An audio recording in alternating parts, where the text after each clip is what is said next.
যুক্তরাষ্ট্রের ফ্লোরিডায় নিখোঁজ দুই শিক্ষার্থীর মধ্যে অপর শিক্ষার্থী নাহিদা বৃষ্টি এখনও নিখোঁজ বলে জানানো হয়েছে। এই ঘটনায় সজীব জয় মৃত্যুদণ্ড দিয়েছেন আদালত। গেল মঙ্গলবার এই দুই শিক্ষার্থী নিখোঁজ থাকার তথ্য উঠে আসে বিভিন্ন গণমাধ্যমে। তারা উভয়ই ফ্লোরিডা অঙ্গরাজ্যের টাম্পা ইউনিভার্সিটি অফ সাউথ ফ্লোরিডায় পিএইচডি শিক্ষার্থী ছিলেন। বাংলাদেশি শিক্ষার্থী নাহিদা সুলতানা বৃষ্টির মর্মান্তিক হত্যাকাণ্ডে সজীব জয় হত্যার দায় স্বীকার করে আদালতে জবানবন্দিও দিয়েছে বলে জানান কর্মকর্তারা। হত্যাকাণ্ডে জড়িতদের বিচার দাবি করেছেন স্বজন ও এলাকাবাসী। যুক্তরাষ্ট্রের লিমন বৃষ্টির নৃশংস হত্যাকাণ্ডের ঘটনায় বেরিয়ে আসছে লোমহর্ষক সব তথ্য। মামলার নথি অনুযায়ী হত্যাকাণ্ডের নতুন তথ্য প্রকাশ করেছেন প্রসিকিউটররা। এই জোড়া খুনের আসামি সজীব জয়কে জিজ্ঞাসাবাদ করা হয়েছে। জিজ্ঞাসাবাদের মাধ্যমে তার কাছ থেকে হত্যাকাণ্ডের বর্ণনা ও স্বীকারোক্তি আদায় করার কথা জানিয়েছে আইনজীবীরা। যুক্তরাষ্ট্রের ফ্লোরিডায় দুই বাংলাদেশি শিক্ষার্থী লিমন ও বৃষ্টির নিখোঁজ হওয়া ঘিরে বেরিয়ে আসছে একের পর এক শিহরণ জাগানো তথ্য। বিকেল থেকে গভীর রাত, মাত্র কয়েক ঘন্টার ব্যবধানে কি ঘটেছিল তা নিয়ে এখনও তদন্ত চলছে। তবে আদালতের নথিতে উঠে এসেছে ভয়াবহ কিছু ইঙ্গিত। যুক্তরাষ্ট্রের সাউথ ফ্লোরিডা ইউনিভার্সিটির দুই বাংলাদেশি পিএইচডি শিক্ষার্থী হত্যাকাণ্ডে সামনে আসছে একের পর এক চাঞ্চল্যকর তথ্য। আদালতের নথি ও প্রসিকিউটরদের বক্তব্য অনুযায়ী এটি একটি পরিকল্পিত হত্যাকাণ্ড। যুক্তরাষ্ট্রে বাংলাদেশি দুই শিক্ষার্থী নিহতের ঘটনা যে পূর্ব পরিকল্পিত এবং খুবই সূক্ষ্ম, এটা আরও আগে থেকেই আমি বলে আসছি। এখন কিন্তু এই বিষয়টা প্রমাণ সহকারে বেরিয়ে আসছে যে বাংলাদেশি দুই শিক্ষার্থী বৃষ্টি এবং লিমন তাদেরকে মেরে ফেলার ঘটনা এটা পূর্ব পরিকল্পিত এবং আগে থেকেই পরিকল্পনা করা হয়েছে যে কিভাবে মূলত তাদেরকে মেরে ফেলবে এবং তাদেরকে মেরে ফেলার পর তাদেরকে কি করা হবে সব কিছু আগে থেকে পূর্ব পরিকল্পিত ছিল এবং সেই পরিকল্পনা অনুযায়ী কিন্তু তাদেরকে মূলত মেরে ফেলা হয়েছে। যে বিষয়গুলো কিন্তু বাংলাদেশি এই দুই শিক্ষার্থীকে মেরে ফেলার পর এখন তদন্তে সব কিছু প্রমাণ সহকারে বেরিয়ে আসছে এবং এই বিষয়ে এবার দায় স্বীকার করে স্বীকারোক্তি দিয়েছে এবং চাঞ্চল্যকর কিছু তথ্য দিয়েছে সজীব জয়। যেই কারণে কিন্তু এবার সর্বোচ্চ শাস্তি হচ্ছে এই সজীব জয়ের যুক্তরাষ্ট্রে। দর্শক, এ বিষয়ের কিছু অংশ ভিডিওর শুরুতে শিরোনামে আপনারা দেখেছেন, বিস্তারিত দেখবেন পুরো ভিডিও জুড়ে। এই বিষয়গুলো দেখার পূর্বে আপনাদের একটা অনুরোধ করব, যারা আমাদের চ্যানেলে নতুন আসছেন চ্যানেলটি সাবস্ক্রাইব করে অল ক্লিক করে বেল আইকনটি চালু করে দিবেন। দর্শক, চলুন আমরা দেখব যে এবার বাংলাদেশি দুই শিক্ষার্থীকে নিহতের ঘটনায় এবার দায় স্বীকার করে স্বীকারোক্তি দেওয়া সর্বোচ্চ শাস্তি হচ্ছে সজীব জয়ের যুক্তরাষ্ট্রে। সেটা আমরা দেখব। সেটা দেখার পূর্বে চলুন প্রথমে আমরা একটু দেখে আসি যে এই বিষয় নিয়ে এবার তদন্তে নতুন চাঞ্চল্যকর যে তথ্যগুলো বেরিয়ে আসছে সেগুলো আমরা প্রথমে কিছু অংশ দেখি, এরপরে বিষয়টা দেখব। ধৈর্য ধরে একটা লাইক দিয়ে ভিডিওটি শেষ পর্যন্ত দেখতে থাকুন। ফ্লোরিডা স্টেটে নিখোঁজ ইউনিভার্সিটি অফ সাউথ ফ্লোরিডার শিক্ষার্থী নাহিদা বৃষ্টিকে ঘিরে অনুসন্ধান চলাকালে মানবদেহের অংশ উদ্ধার করেছে আইনশৃঙ্খলা বাহিনী। এই নতুন আবিষ্কার পুরো ঘটনাকে আরও শোকাবহ ও জটিল করে তুলেছে, যেখানে ইতোমধ্যেই আরেক বাংলাদেশি শিক্ষার্থী জামিল লিমনের হত্যার বিষয়টি নিশ্চিত হয়েছে। হিলসবোরে কাউন্টি শেরিফ অফিস জানিয়েছে, রবিবার রাতে একটি মহাসড়কের কাছাকাছি জলাশয় থেকে এই মানবদেহের অংশ উদ্ধার করা হয়। পরে সেগুলো শনাক্তের জন্য পিনেলাস কাউন্টি মেডিকেল এক্সামিনারের অফিসে পাঠানো হয়েছে। যদিও এখনও আনুষ্ঠানিকভাবে নিশ্চিত করা হয়নি, তবে ধারণা করা হচ্ছে এগুলো নিখোঁজ নাহিদা বৃষ্টির হতে পারে। 27 বছর বয়সী নাহিদা বৃষ্টি এখনও নিখোঁজ হিসেবে তালিকাভুক্ত থাকলেও তদন্তকারীরা মনে করছেন তিনি বেঁচে নেই। এর পেছনে অন্যতম কারণ হলো তার ঘনিষ্ঠ বন্ধু এবং সহপাঠী জামিল লিমনের মরদেহ ইতোমধ্যে উদ্ধার হয়েছে এবং হত্যাকাণ্ডের প্রমাণ মিলেছে। জামিল লিমন তিনিও 27 বছর বয়সী একজন ডক্টরাল শিক্ষার্থী ছিলেন। তার মরদেহ 24 এপ্রিল টাম্পার হাওয়ার্ড ফ্রাঙ্কল্যান্ড ব্রিজে ট্র্যাশ ব্যাগে ভেতরে পাওয়া যায়। তদন্তে জানা গেছে তাকে ধারালো অস্ত্র দিয়ে একাধিকবার আঘাত করে হত্যা করা হয়েছে। তদন্ত সূত্রে জানা যায় 17 এপ্রিল প্রথমে এক বন্ধু লিমন ও বৃষ্টির নিখোঁজ হওয়ার বিষয়টি জানান। সেই সময় সন্দেহভাজন ব্যক্তি বৃষ্টিকে লিমনের প্রেমিকা হিসেবে উল্লেখ করেছিলেন।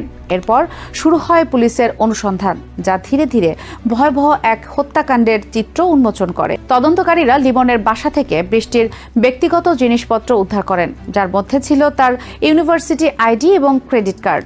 এসব প্রমাণ থেকে ধারণা করা হচ্ছে 16 এপ্রিল সন্ধ্যায় বৃষ্টি ওই বাসায় উপস্থিত ছিলেন। এরপর তার সঙ্গে কি ঘটেছে তা এখনো পুরোপুরি পরিষ্কার না হলেও তদন্তকারীরা মনে করছেন তাকে একই ধরনের পদ্ধতিতে হত্যা করে মরদেহ গোপন করা হয়েছে। এই মামলার অন্যতম গুরুত্বপূর্ণ দিক হল ঘটনার আগে থেকেই সন্দেহভাজন ব্যক্তির কিছু কার্যকলাপ। আদালতের নথি অনুযায়ী 7 এপ্রিল তিনি অনলাইনে ডাক টেপ কেনেন এবং 11 এপ্রিল কেনেন বড় আকারের ট্রাশ ব্যাগ ও লাইটার ফ্লুইড। এসব জিনিস পরে তার বাসা থেকে উদ্ধার করা হয়। তদন্তে আরও জানা যায় তার বিছানার নিচে 3 রোল কালো ভারী ট্রাশ ব্যাগ পাওয়া গেছে। যা লিমনের মরদেহ বহনে ব্যবহৃত ব্যাগের সঙ্গে মিল রয়েছে। তার বাথরুমে পাওয়া যায় ডাক্ট টেপ, যা ঘটনাটিকে আরও সন্দেহজনক করে তোলে। 23 এপ্রিল তার বাসার কাছাকাছি একটি ডাম্পস্টার থেকে গুরুত্বপূর্ণ আলামত উদ্ধার করা হয়। এর মধ্যে ছিল রক্তমাখা রান্নাঘরের মেঝের ম্যাট, লিমনের ইউনিভার্সিটি আইডি কার্ড, কয়েকটি ক্রেডিট কার্ড এবং রক্তমাখা পোশাক। উল্লেখযোগ্যভাবে ওই পোশাকগুলোর কিছু ছিল বৃষ্টির, যেগুলো তিনি সর্বশেষ দেখা যাওয়ার সময় পরেছিলেন। এছাড়া একটি গোলাপি আইফোন কেসও পাওয়া যায়, যা বৃষ্টির বলে ধারণা করা হচ্ছে। এসব আলামত পরীক্ষার মাধ্যমে তদন্তকারীরা আরও নিশ্চিত হচ্ছেন যে ঘটনাটি একটি পূর্ব পরিকল্পিত হত্যাকাণ্ড। অ্যাপার্টমেন্টে তল্লাশি চালিয়ে রান্নাঘর থেকে শুরু করে অভিযুক্তের শোবার ঘর পর্যন্ত রক্তের দাগ পাওয়া গেছে। যদিও কিছু জায়গা পরিষ্কার করার চেষ্টা করা হয়েছিল, তবুও ফরেনসিক পরীক্ষায় রক্তের উপস্থিতি নিশ্চিত হয়। এই ঘটনায় আইনশৃঙ্খলা বাহিনীর ধারণা অভিযুক্ত ব্যক্তি ধারালো অস্ত্র ব্যবহার করে 2 শিক্ষার্থীকে হত্যা করেন এবং পরে বিভিন্ন পরিষ্কার করার উপকরণ ব্যবহার করে প্রমাণ মুছে ফেলার চেষ্টা করেন। এরপর মরদেহ ট্রাশ ব্যাগে ভরে বিভিন্ন স্থানে ফেলে দেওয়া হয়। গ্রেপ্তারের আগে তার বিরুদ্ধে গৃহ সংক্রান্ত একটি বিরোধের অভিযোগ ওঠে, যার সূত্র ধরে পুলিশ তার পরিবারের বাসায় যায়। সেখান থেকেই তাকে আটক করা হয় এবং পরে তদন্তে বেরিয়ে আসে হত্যাকাণ্ডের সঙ্গে তার সম্পৃক্ততা। এই ঘটনায় ইউনিভার্সিটি কর্তৃপক্ষ গভীর শোক প্রকাশ করেছে এবং জানিয়েছে শিক্ষার্থীদের নিরাপত্তা নিশ্চিত করতে তারা প্রয়োজনীয় সব পদক্ষেপ নেবে। একই সঙ্গে শিক্ষার্থী ও স্টাফদের মানসিক সহায়তা দেওয়ার জন্য বিভিন্ন সহায়তা কার্যক্রম চালু করা হয়েছে। পুরো ঘটনাটি আমেরিকায় অবস্থানরত আন্তর্জাতিক শিক্ষার্থীদের নিরাপত্তা নিয়ে নতুন করে প্রশ্ন তুলেছে। বিশেষ করে আবাসন নিরাপত্তা, রুমমেট যাচাই এবং অভিযোগ ব্যবস্থার দুর্বলতা নিয়ে সমালোচনা শুরু হয়েছে। এই মর্মান্তিক হত্যাকাণ্ড শুধু 2টি প্রাণ কেড়ে নেয়নি, বরং এটি একটি বড় ধরনের সতর্ক বার্তা হয়ে দাঁড়িয়েছে। এখন তদন্তের পরবর্তী ধাপ এবং বিচার প্রক্রিয়ার দিকে তাকিয়ে আছে সবাই, যেখানে প্রত্যাশা সত্য উদ্ঘাটিত হবে এবং দায়ীদের সর্বোচ্চ শাস্তি নিশ্চিত করা হবে। যুক্তরাষ্ট্রের ফ্লোরিডায় 2 বাংলাদেশি শিক্ষার্থী লিমন ও বৃষ্টির নিখোঁজ হওয়া ঘিরে বেরিয়ে আসছে একের পর এক শিহরণ জাগানো তথ্য। যুক্তরাষ্ট্রের লিমন বৃষ্টির নৃশংস হত্যাকাণ্ডের ঘটনায় বেরিয়ে আসছে লোমহর্ষক সব তথ্য। মামলার নথি অনুযায়ী হত্যাকাণ্ডের নতুন তথ্য প্রকাশ করেছেন প্রসিকিউটররা। এই জোড়া খুনের আসামিকে জিজ্ঞাসাবাদ করা হয়েছে। জিজ্ঞাসাবাদের মাধ্যমে তার কাছ থেকে হত্যাকাণ্ডের বর্ণনা ও স্বীকারোক্তি আদায় করার কথা জানিয়েছে আইনজীবীরা। এদিকে হত্যাকাণ্ডে আসামি চ্যাট জিপিটির সহায়তা নেয় এর নির্মাতা প্রতিষ্ঠান ওপেন এআই এর বিরুদ্ধে অতিরিক্ত অভিযোগ দায়েরের প্রক্রিয়া চলছে। যুক্তরাষ্ট্রে নিহত বাংলাদেশি 2 শিক্ষার্থী লিমন বৃষ্টির হত্যাকাণ্ড নিয়ে চাঞ্চল্যকর সব তথ্য পাওয়া যাচ্ছে মার্কিন গণমাধ্যমের প্রতিবেদনে বলা হয়েছে, একাধিক ধারালো অস্ত্রের আঘাতে হত্যা করা হয় জামিল আহমেদ লিমনকে। তদন্ত কর্মকর্তাদের ধারণা একই কায়দায় হত্যা করা হয়েছে নাহিদা বৃষ্টিকেও। অভিযুক্ত হিশাম এই জোড়া হত্যাকাণ্ডে তথ্য প্রযুক্তি ও চ্যাট জিপিটির সহায়তা নিয়েছিলেন। হত্যাকাণ্ডে আসামি চ্যাট জিপিটির সহায়তা নেয় এর নির্মাতা প্রতিষ্ঠান ওপেন এআই এর বিরুদ্ধে অতিরিক্ত অভিযোগ দায়েরের প্রক্রিয়াও চলছে। এমনকি ফরেনসিক পরীক্ষায় ফ্ল্যাটের ভেতরে শিউরে ওঠার মতো তথ্য পাওয়া গেছে। রান্নাঘর থেকে হিশামের শোবার ঘর পর্যন্ত মিলেছে রক্তের উপস্থিতি। এছাড়া খুনির ফোনের রেকর্ড বিশ্লেষণে দেখা যায় 17 এপ্রিল মধ্যরাতের পর দ্বিতীয়বারের মতো লিমনের ক্ষতবিক্ষত মৃতদেহ সেন্ট পিটার্সবার্গ সংলগ্ন ব্রিজের দিকে নিয়ে গিয়েছিলেন হিশাম। প্রসিকিউটররা জানান, আজ এ মামলার প্রিট্রায়াল ডিটেনশন শুনানি অনুষ্ঠিত হবে, যেখানে বিচার শেষ না হওয়া পর্যন্ত অভিযুক্তকে জামিন ছাড়াই আটকে রাখার আবেদন জানানো হবে। হিশাম আবু ঘরবেহর পক্ষে একজন আইনজীবীও নিয়োগ করেছে Hillsborough county public defender office. খুন হওয়ার মাত্র 2 সপ্তাহ আগে রুমমেট হিশাম সালে আবু ঘরবেহর বিরুদ্ধে অ্যাপার্টমেন্ট কমপ্লেক্স ম্যানেজমেন্টের কাছে আনুষ্ঠানিক অভিযোগ করেছিলেন জামিল আহমেদ লিমন। লিমন হত্যার কারণ হিসেবে এ বিষয়টিও খতিয়ে দেখা হচ্ছে বলে তথ্য দিয়েছে CNN। রাষ্ট্রপক্ষ আদালতে যুক্তি দেখিয়েছে, এমন ঠান্ডা মাথার খুনিকে জামিন দেয়া জননিরাপত্তার জন্য বড় হুমকি। তবে হিশামের আইনজীবী জেনিফার স্পেডলি এ বিষয়ে কোনো মন্তব্য করতে রাজি হননি। বিকেল থেকে গভীর রাত, মাত্র কয়েক ঘন্টার ব্যবধানে কি ঘটেছিল তা নিয়ে এখনও তদন্ত চলছে। তবে আদালতের নথিতে উঠে এসেছে ভয়াবহ কিছু ইঙ্গিত। 16 এপ্রিল বিকেলের পর থেকেই নিখোঁজ হন নাহিদা সুলতানা বৃষ্টি।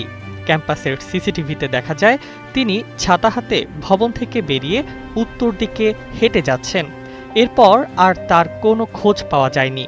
একই সময় বন্ধু জামিল আহমেদ লিমনের ফোনও বন্ধ পাওয়া যায়। লিমনের ফোন ট্র্যাক করে পুলিশ জানতে পারে বিকেলে সেটি বিশ্ববিদ্যালয় এলাকায় থাকলেও পরে সেটির অবস্থান কোর্টনি ক্যাম্পবেল কজওয়ের দিকে সরে যায়। এরপর ক্লিয়ার ওয়াটার ও স্যান্ড কি পার্ক এলাকায় ফোনের সিগন্যাল পাওয়া যায়, যা ঘটনাটিকে আরও রহস্যময় করে তোলে। তদন্তে উঠে আসে সন্দেহভাজন হিশাম আবু ঘরবেহর গাড়ির গতিবিধি।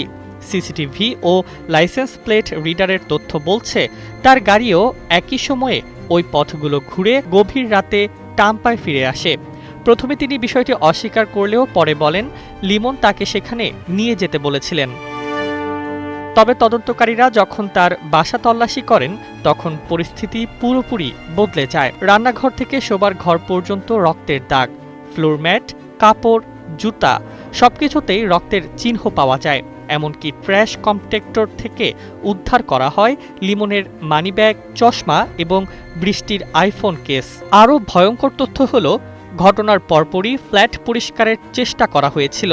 ট্রাশ ব্যাগ, ক্লিনিং সামগ্রী এবং ডাক্ট টেপে রক্তের দাগ পাওয়া যায়। তদন্তকারীর ধারণা হত্যার পর প্রমাণ নষ্টের চেষ্টা করা হয়েছিল।